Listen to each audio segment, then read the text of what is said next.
the good old summertime, in the good old summertime. Welcome to part 3 of my discussion with historian Richard Tomlinson, author of the 2015 publication Amazing Grace, The Man Who Was W.G. My name is Tom Ford. If you'd like to make a small donation to the podcast, please visit buymeacoffee.com/Golden Age of Cricket. We return now to our discussion about an aging WG as he contemplates life with other sports. We dissect his enormous statistics and reflect on his legacy today. So you mentioned his inability to give up cricket, but at this point of his career, he's involved in other sports as well. I mean, you've mentioned earlier he was umpiring, refereeing football matches, but he also takes up golf and lawn bowls. To what extent was he successful in these fields as well?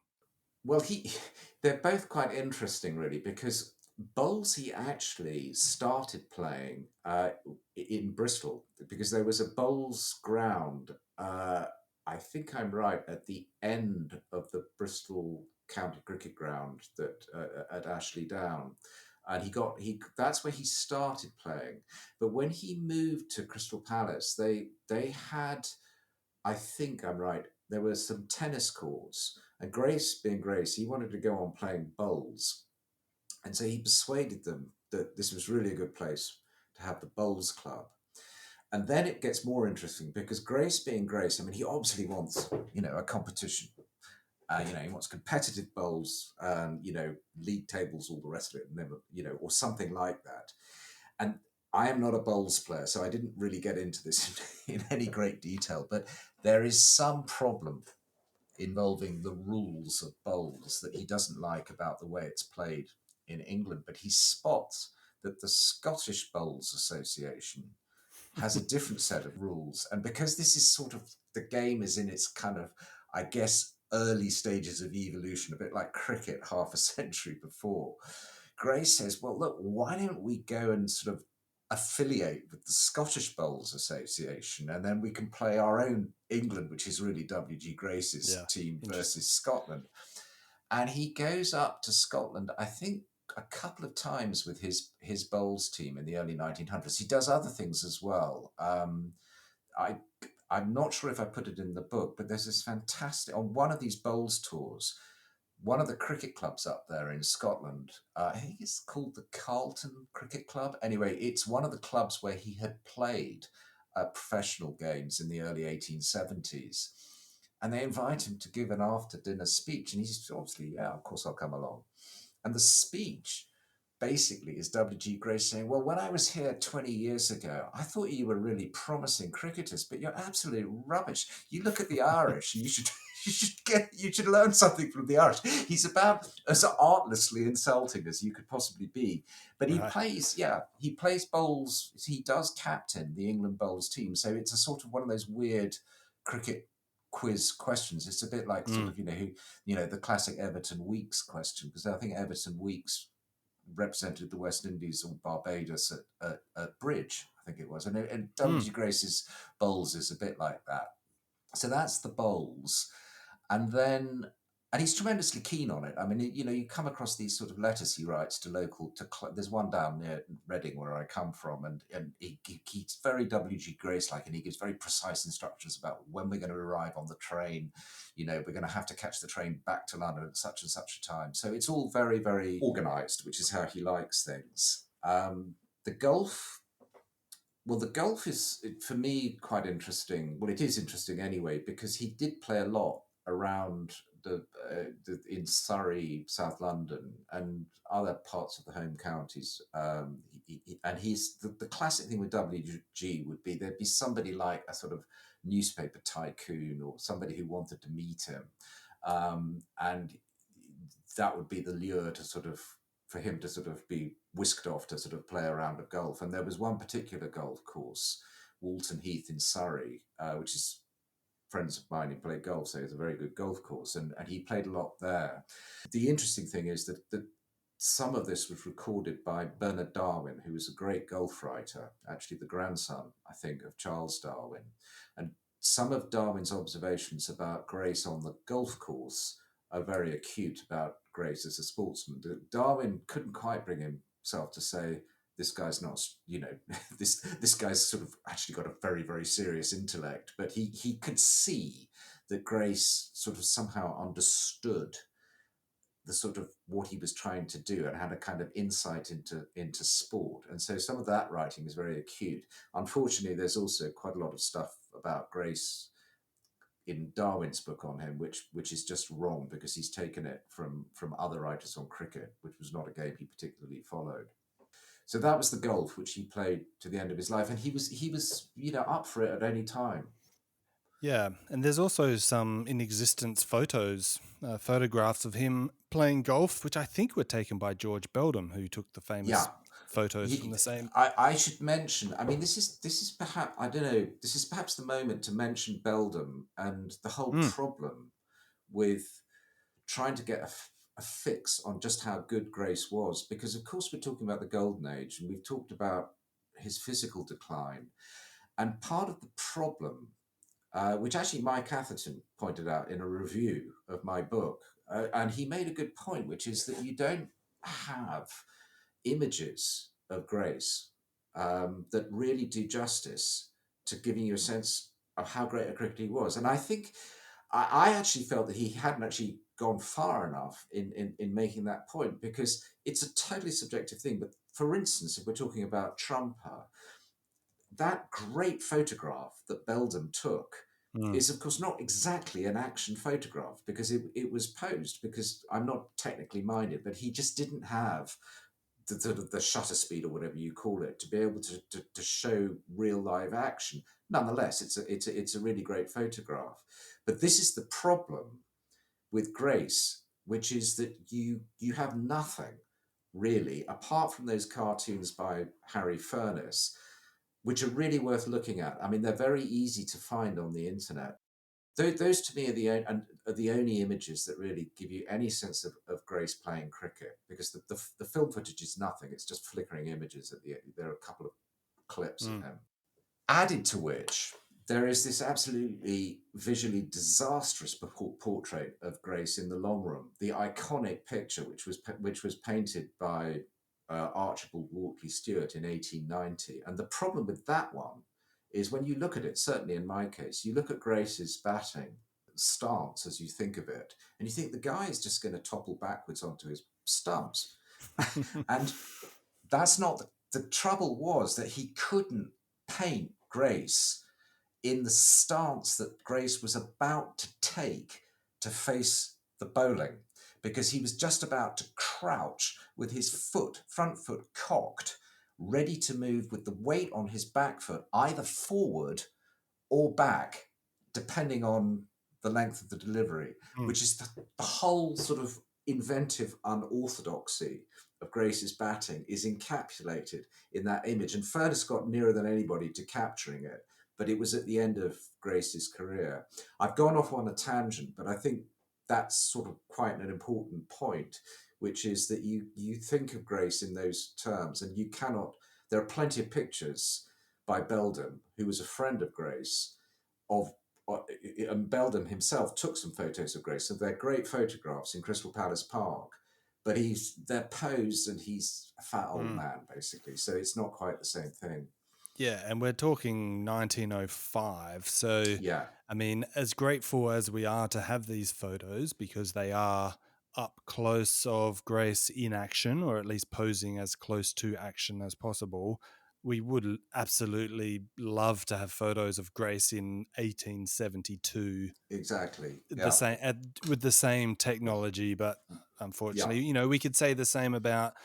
We're very grateful for the photos of Trumper, but we would love some more footage. There's sure scant would. footage. I mean, and the footage we have of Trumper is posed, and there is footage of him, I think, being run out at the Right. Sydney Cricket Ground, which doesn't at all, Yeah, it doesn't do him justice. But yeah, again, yeah, it's we're left with what we're left with, I suppose. yeah. Um, Richard, I mentioned at the top of the podcast about the so-called golden age, and there's debate about, first of all, whether it was a golden age, but if Yeah, it was, when did it begin? Some think 1890 because that's the start of the county championship. Others think Patrick Morra, in his book from the 1960s on the golden age, actually starts it with Grace's Indian Summer in 1895. yeah, But there's absolutely no question as to when the golden age ended, and that was yeah, with the outbreak of the First World War.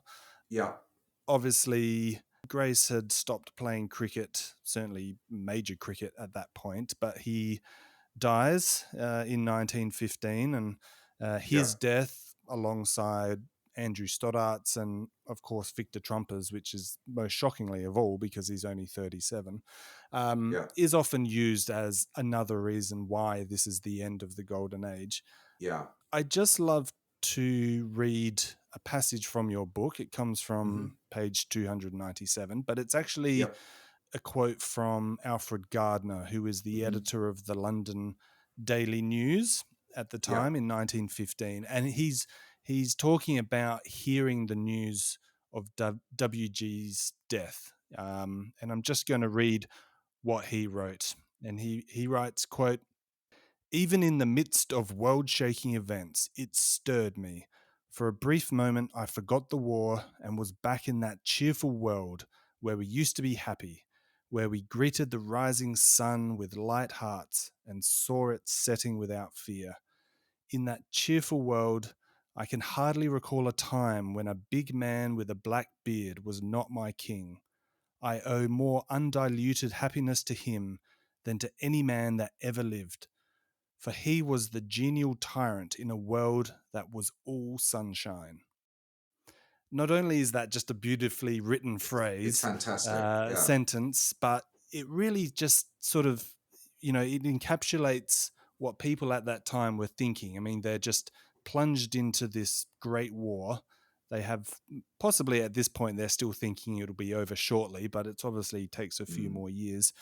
But the death of W.G. Grace is really just the cherry on top of a terrible Yeah. Sunday. Yeah. And I mean, just encapsulates everything, don't you think? It does. It's brilliant. And he really understood cricket, Gardner. I mean, so that was why I put it in. The thing I would say, of course, is that Grace himself. I mean, if you're talking about the golden age, if anybody called time on it, it was Grace with this famous letter he wrote in August 1914 to the Sportsman, and Mm. you have to imagine that he basically said, you got to stop playing cricket. you know, there are boys, I mean, being slaughtered in France. He didn't quite put Yes. it like that, but he couldn't abide the thought of watching, because he was almost basically en route to all the soldiers marching through Kent, to Dover and Folkestone and the other ports. He saw them go almost past his front door, and it was more than he could bear. He had his son Edgar by then was in the Navy. His younger son Charlie was working in the phone exchanges in Chatham nearby, and he clearly worried for them as well. But he felt it was just unimaginable that you could go on playing cricket. It didn't actually stop cricket being played. I mean, Mm. there were several first class games that carried on after that. So he called time on it. What I think I loved about Gardner's quote was, it got me thinking. I'm not sure if I actually mentioned it in the book, but if you think about a golden age, and it was a golden age, what did it need? What it needed, first of all, you needed to have a sport that was a mass spectator sport. That was something that thousands and thousands, tens of thousands of people in England and Australia, and increasingly in other countries, they wanted to go and watch, and they wanted to follow in the newspapers. Now, is it possible to imagine such a sport without W.G. Grace having happened, if you like? And I suppose it is. I mean, you can think of all the reasons why cricket did emerge in the 1890s as this, or actually earlier in the 1870s as this mass spectator sport. But the big box office draw was W.G. Grace. Without W.G. Grace, I think it would have been slower, and I think it would have not necessarily have been quite as exciting because of the way this guy played. And he set the standard. That's the thing, that he was the benchmark against which all these other batsmen who followed him pitched themselves. So that, I would say, is the first thing. And what you also need, you need test cricket. You need this Mm. contest, this love-hate relationship. And I would say the creation of Test cricket, it wasn't solely down to W.G. Grace. For me, the three defining founders of Test cricket are W.G. Grace, his great enemy and sort of friend, Fred Spofforth. And I don't know whether he's popped up in any of your other broadcasts, but an often forgotten bowler called Harry Boyle, who Of who course, was yes. just absolutely magnificent in the 1882 Test. And they created this spectacle together. Not only them, but if you take W.G. Grace away from all of that, it's really very, very hard to have a sort of framework that you can sort of see, well, what made these cricketers the way they were? They were playing in a way that was modern. You know, I know that one looks back on it as a golden age, but this is modern sport. It's modern mass spectator sport. And so it comes back to the thing I was saying at the beginning. The correct lens to look at W.G. Grace is historical, obviously, but the sort of comparisons one comes up with again and again are actually from today, because he's so modern minded in the way that he approaches things. Yeah, and we're going to finish this podcast talking about his legacy and where he is today in the whole pantheon of cricket. But before Mm. we do that, we're going to, like we do with every podcast, look at the actual numbers. We've already Yeah, listed off some of his famous scores and totals and things, but let's go through them. And I've actually taken the liberty, Richard, so we're going to talk through his overall first class and test record, yeah, but I've actually broken it down of his record after 1890, if we take that sure. as the beginning of Yeah, the golden age. So we'll begin with his overall record, yeah, and some of these names are quite famous. So he played 22 test matches in total, yeah, 36 batting innings. He scored a total of 1,098 runs, which might seem low for modern ears, but again, you need to take it in the historical context. High score of 170. He averaged 32.29 with the bat. He yeah, scored 2 centuries, 5 half centuries, and he took 39 catches. yeah, Let's switch to his bowling. So in Test cricket, in those 22 matches, he bowled 666 deliveries. He took 9 wickets for a total of yeah, 236 runs. His best bowling for an innings was just 2 for 12. His yeah, best bowling for a match was just 3 for 68. So that speaks to how, what we were saying before about come the golden age, he's really stopped sort of focusing on his bowling, I think. mm, He had a bowling average of 26.22. yeah, Now, when we switch to his first class career, this is where the numbers get just ridiculously colossal. yeah, So he played 870 first class matches. And this is between, we have to remind ourselves, so his first class match is in 1865, yeah, and he last plays a first class match in 1908. yeah, Huge span. Um, he bats a remarkable 1,478 times. He scores 54,211 runs, a higher yeah, score of 344, that iconic yeah, score we've mentioned already. He has a first class batting average of 39.45, which again seems low to modern ears, but at the time was very reasonable. Now, this is where it gets, there's a bit of conjecture. So I think at the time of his retirement, the official number of first class centuries was 126, yeah, but is now, I think officially, certainly with one body, been reduced to 124. yeah, Um, and he scored 251 half centuries and took 876 catches. Which is an important point, by the way, because he was a heck of a fielder as well. Yeah, absolutely. Uh, Yes. Yeah, they're almost numbers you see with a wicketkeeper. yeah, So 876 catches in first class cricket. With the bowling, in those 870 matches, he bowled a remarkable 124,831 deliveries. He took he took 2,809 wickets and gave away 50,980 runs as a bowler. His best bowling in an innings was 10 for 49, so he took all 10 wickets. yeah, And his bowling average was 18.14.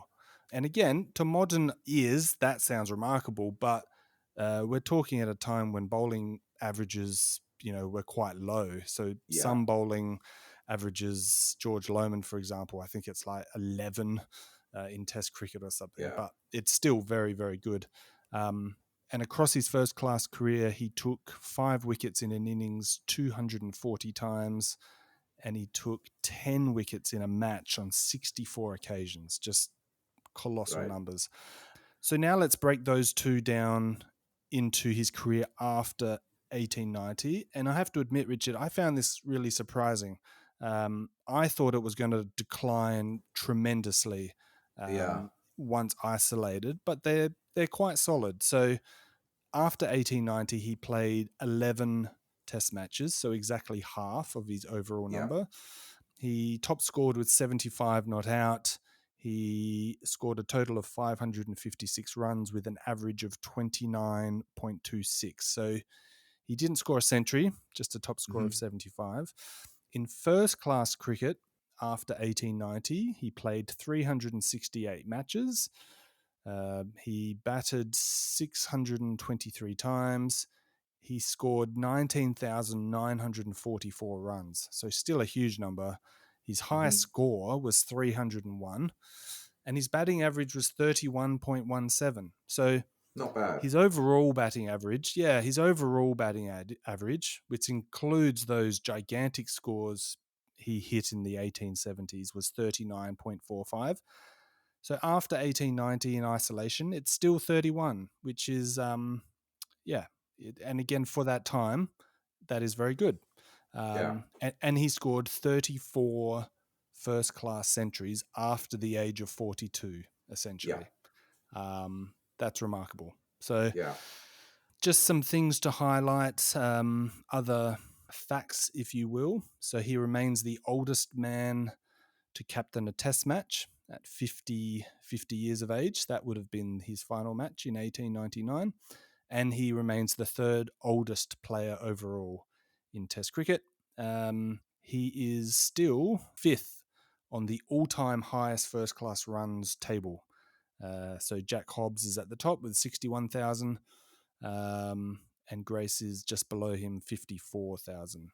And right, he's 10th on the overall all-time number of first-class wickets. So right, again, that just shows why we can't forget about his bowling. Certainly mm, during those early decades, he took a lot of wickets.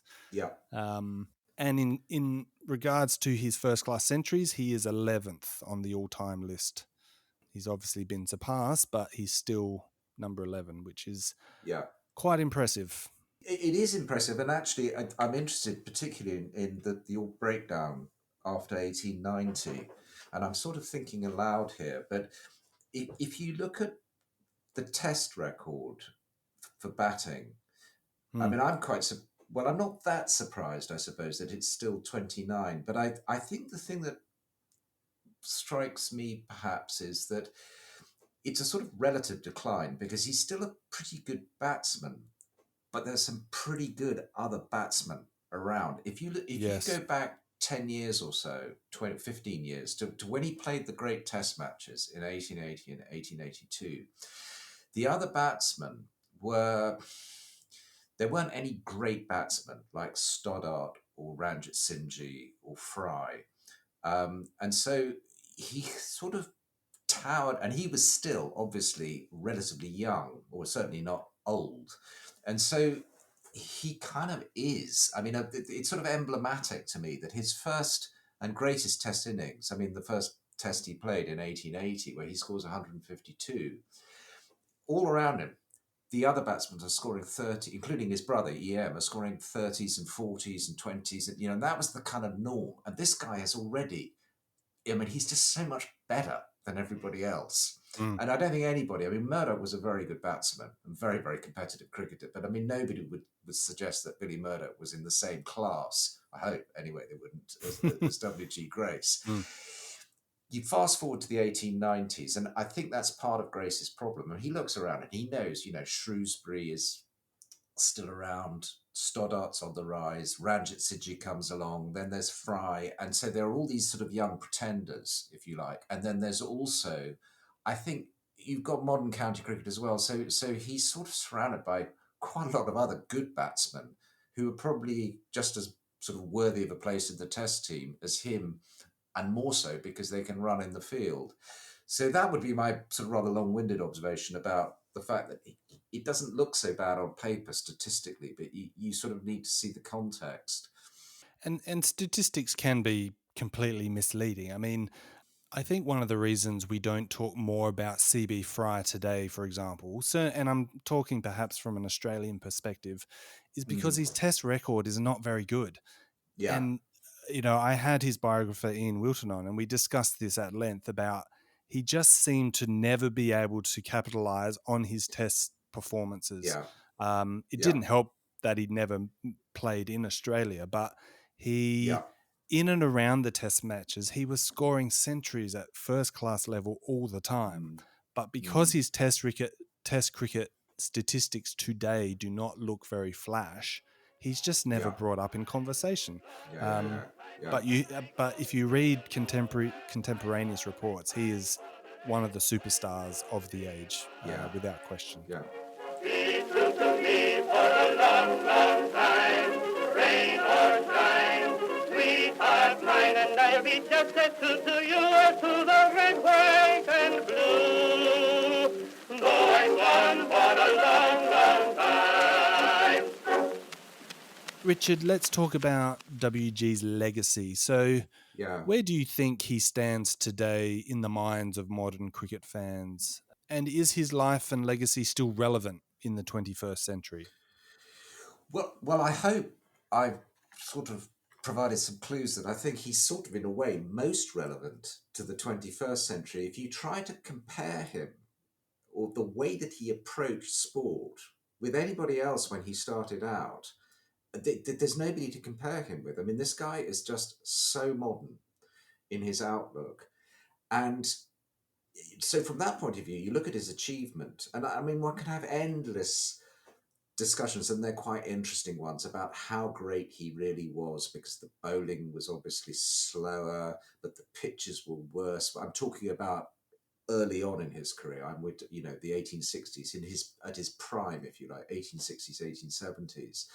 But the achievement is incredible. But more to the point, what makes him worth writing about, what makes him worth talking about, I think is the fact that almost anything that it's him, not one of his ghostwriters, he writes, is so modern and so sort of, with certain modifications, different language perhaps, you could imagine coming out of the mouth of Steve Waugh. I mean, I'm 66, so my sort of references are all sort of from 1980s onwards. But I'll give you a small example of this, that somebody described Graham Thorpe, Paul Graham Thorpe, as a great problem solver, as a batsman.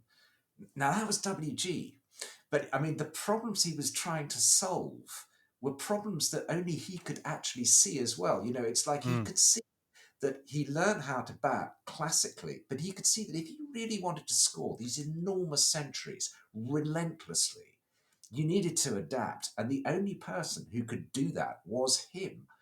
So I don't think you really, I mean, it's interesting what you say about CB Fry.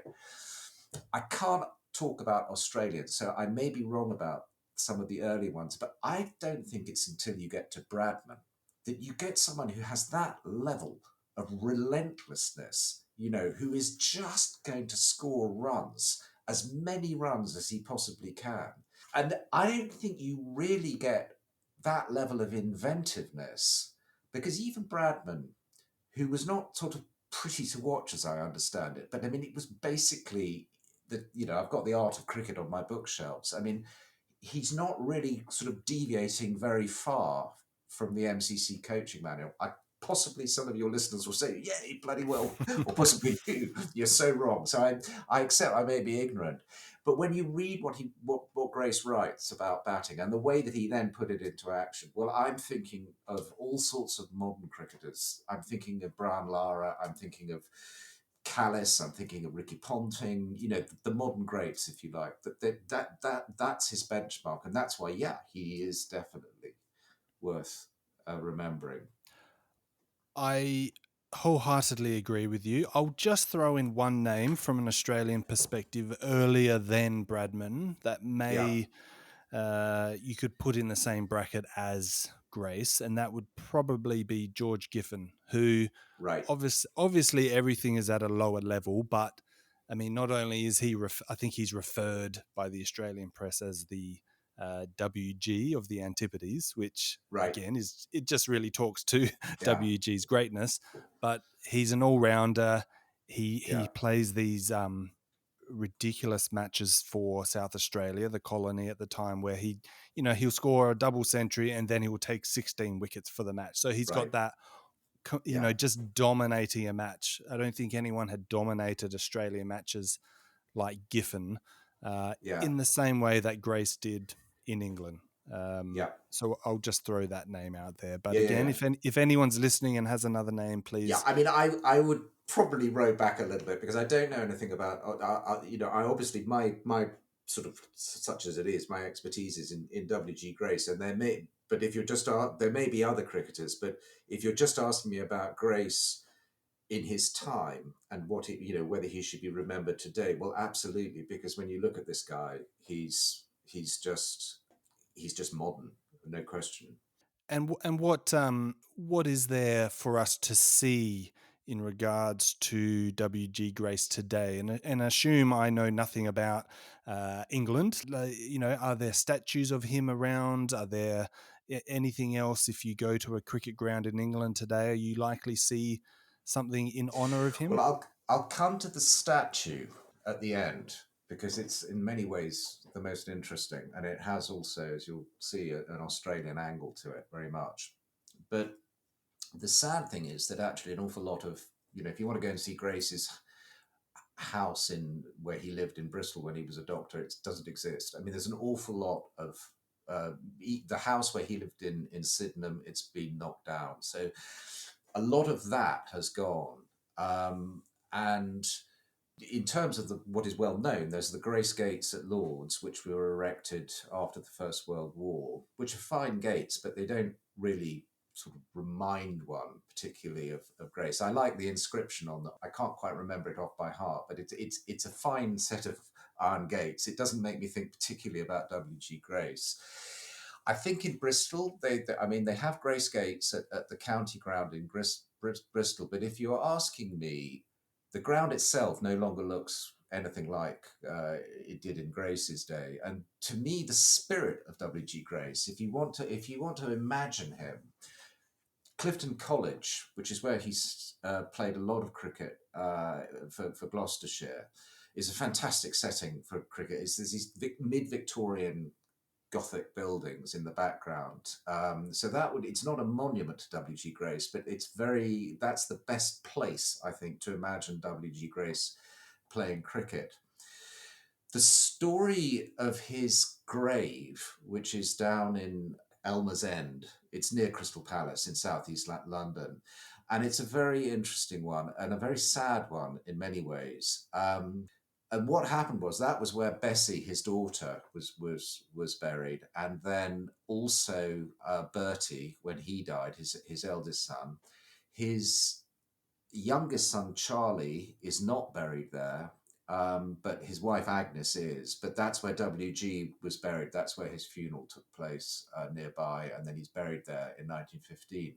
And then there's this extraordinary thing that happens, which is the reason I'm telling this at length is because it has a very interesting ending to it, which is the grave itself is neglected between the wars. And then the Second World War comes along.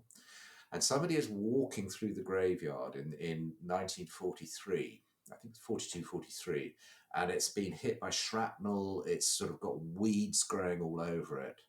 And this is just sort of disgraceful, if you'll forgive the pun. And he writes to his a relative in Bristol, and somebody decides that something must be done, and it's sort of tidied up, but it's basically a wreck and a ruin. You get to 1948, the centenary of his birth, and Pelham Warner, who's made a living really out of pretending to know W.G. Grace much better than he did. He goes down to Bristol for some anniversary event there to inaugurate, I think, the Grace Gates down there. There's nothing on this ruined grave that is placed on the day in South London, apart from one wreath with a card, and it's sent by the touring Australian cricket team. And I cannot remember the quote exactly, but it says something like, "In memory of W.G. Grace, the great cricketer from all Australia."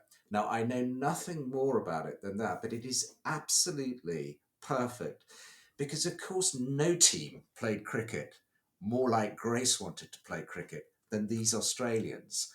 And I think also there was something about Grace, and this is romanticizing a bit, and I came across a possibly apocryphal quote by Jeff Thompson about Botham, where he said something like, "For a Pom, he would have made a good Aussie." And that was Grace.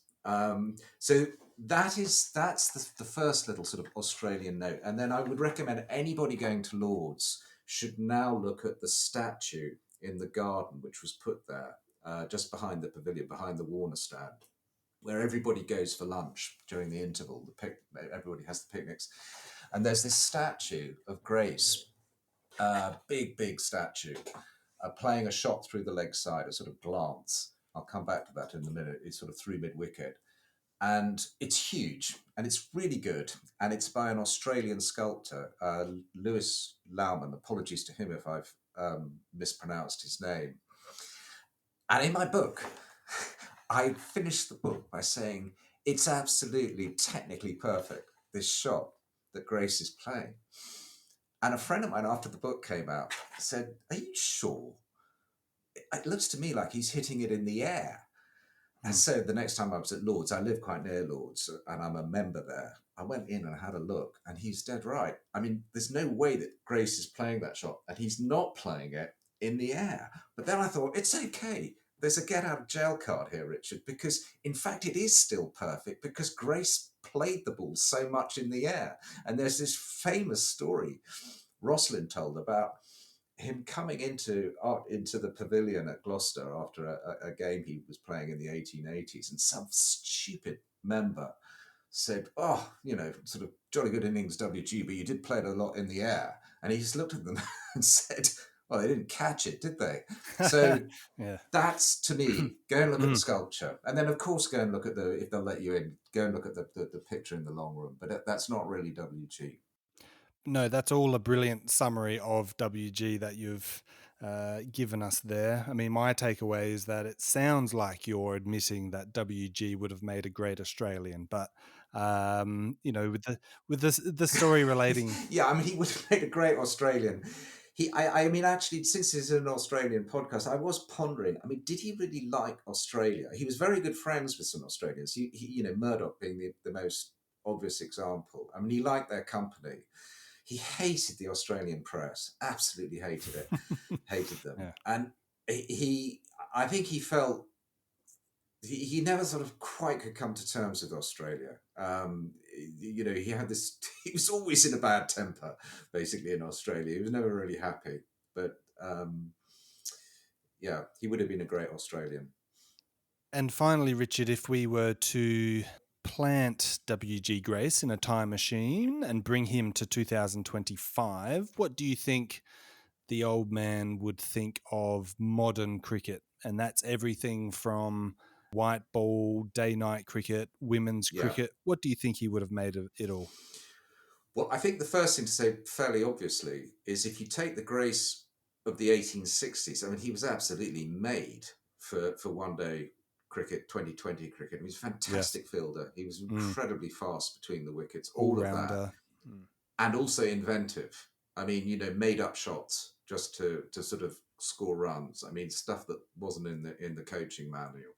So he would have been. I mean, I suppose if you bring it back as the grand old man, if you like, but you imagine what he had been. I think he would have loved one-day cricket. He would have loved all of that inventiveness, the scoops, the sort of reverse sweeps, and all the rest of it, because that's the sort of thing that he did, and you see it time and again with Grace. I mean, I'll just give you one example where time and again people say, well, he kept hitting the ball over the slips. Well, of course he was hitting the ball over the slips. That's where he was going to score. Now, that's a modern shot. It wasn't what other people did. So on that, yep, I would definitely say he would like that. He would like day-night cricket. I have to say, sadly, he might not have approved of women's cricket, but he might be convertible to it, because I think the one thing I haven't quite got over is he was very adaptable. I mean, as far as he was concerned, cricket was not set in stone, and there's all sorts of examples of him quite late in his career when he finds googly bowling really puzzling, and he writes a very interesting little essay about it, about how to play googly bowling, and he gets some of it wrong and some of it right, but he's always interested in the next big thing, in sort of what is the next thing you can do with this game to do this, that, or the other. And I think if somebody said to him, well, look, if you think where women's cricket was 10 years ago and you look at where it is today, this is a big thing that's happening. And I think that's the point about W.G. Grace. He was persuadable. You'd need to do a number on him, but he was persuadable. So I'll give a qualified yes to that as well. And that possibly speaks to why he played so long, is because he was always interested in what was next. If he wasn't a modernist, so to speak, he probably would have given up the game, because it probably doesn't look like it from the 21st perspective, but there were some huge changes in cricket during his career. And as you say, he was a adaptable cricketer. Well, Richard, that brings us to the end of the podcast. I have to thank you immensely for joining me. Well, thank you. One of the things I've said to many people since starting this podcast is that there's going to be lots of different cricketers that I cover from England, Australia, South Africa, New Zealand, but I can't do this podcast without talking about W.G. Grace. So thank you so much for your knowledge. I loved your book, and for anyone out there who's interested, the book is Amazing Grace, The Man Who Was W.G. I would encourage you to seek it out, because I thought I knew a lot about W.G., but I came away knowing even more. So thanks again, Richard, for being my guest today. Thank you. That's all from me. Please subscribe to the podcast or follow the channel on Twitter or YouTube. My name is Tom Ford, and until next time, it's bye for now.